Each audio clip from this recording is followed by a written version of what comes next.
Hi, my name is Rosie. I'm a textile designer and artist from South Wales. So I was lucky enough to be brought up in a very creative household.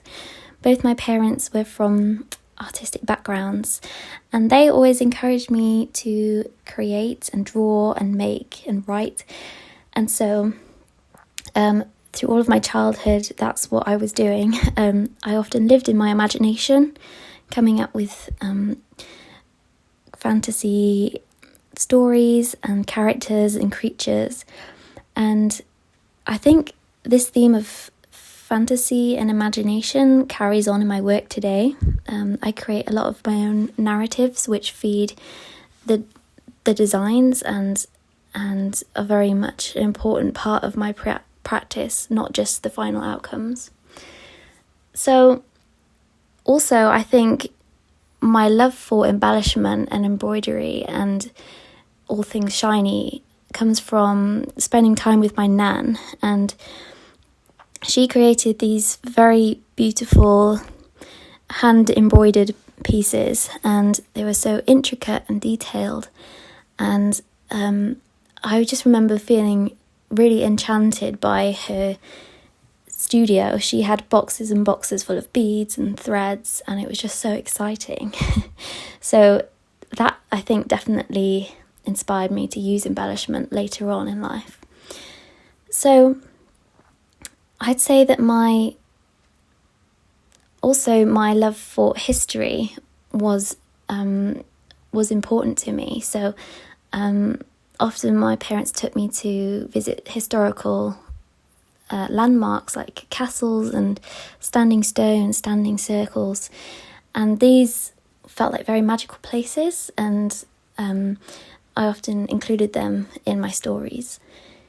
As well as that, I think being from Wales, we have a rich culture of myth and legend, and so I was brought up listening to these stories about wizards and goddesses and magical objects, and those are very captivating to me as well. So my current biggest influences, I would say Kay Nielsen, who is a kind of fantasy illustrator. He illustrated a lot of children's books, but his style, he captures so much detail in his illustrations, and also I think the kind of naive but slightly dark fairy tale element, I love that. Also H.R. Giger, who creates quite alien industrial portraits and landscapes. I find that very, very captivating. His work went on to inspire the set design for the Alien films. And again, I think being a textile designer, I really admire the work of other designers. So some of these include Rudy Gernreich, Paco Rabanne, and Iris van Herpen. So again, I think fashions that are very otherworldly, absolutely not conventional at all, and just kind of expanding the boundaries of our imagination. What can fashion look like? And playing with ideas of fantasy and imagined landscapes, imagined characters. So at the moment, I'm focusing on creating a collection of wearable art pieces. So I'm scaling down slightly and creating some machine knitted chokers with handmade pendants. So I like to go out in nature and find objects that are beautiful in themselves, and then these are used directly as pendants on the knitted jewellery. So I use soldering as well to create these and make them into pendants. But I've also been spending a lot of time drawing, actually. That is a very important part of my practice, and I always go back to drawing. It always inspires me. I think as well, going back to my love of history, and I have a collection of Celtic history books, and a few on Celtic mythology as well. And so looking at the Celtic art and the kind of beautiful shapes and jewellery that they created, as well as what they believed in, I think that's a big influence for me right now. So I'd say the biggest challenge of being an artist is probably staying motivated. I think since I graduated uni, it's been difficult not having a timetable or a deadline to work to. I very much have to set myself goals and, stay accountable and keep working to those. So I think, it's definitely important to see the worth in what you're doing. I think a lot of times as an artist, we're told that, what's the point? What you're making isn't important, but you have to remember that there are people out there who will love and appreciate your work, and so just remember those and keep creating. So advice that I would give to my younger self, I would say spend less time worrying about what other people think. Create things that you love, and embrace your interests. So don't worry about being uncool. Ultimately, that doesn't matter. If you love history, if you love writing, if you love sci-fi films, keep pursuing those, because your interests are what make you unique. So, have I tried any unconventional mediums? Definitely. I would say my last major project was all about unconventional materials. So my last project was a series of 3 veils, and each veil used a different material to represent a different emotion. So the first veil was all about feeling fragile and vulnerable, and so I machine knitted the veil as a base, and then created hundreds of metal teardrop shapes out of hammered aluminium. And so this was very time consuming, but ultimately when I covered the veil in these teardrop shapes, it looked beautiful. They all kind of jingled together and created a very mesmerizing sound. And the contrast between the hard and the soft and the dull and the shiny was really amazing.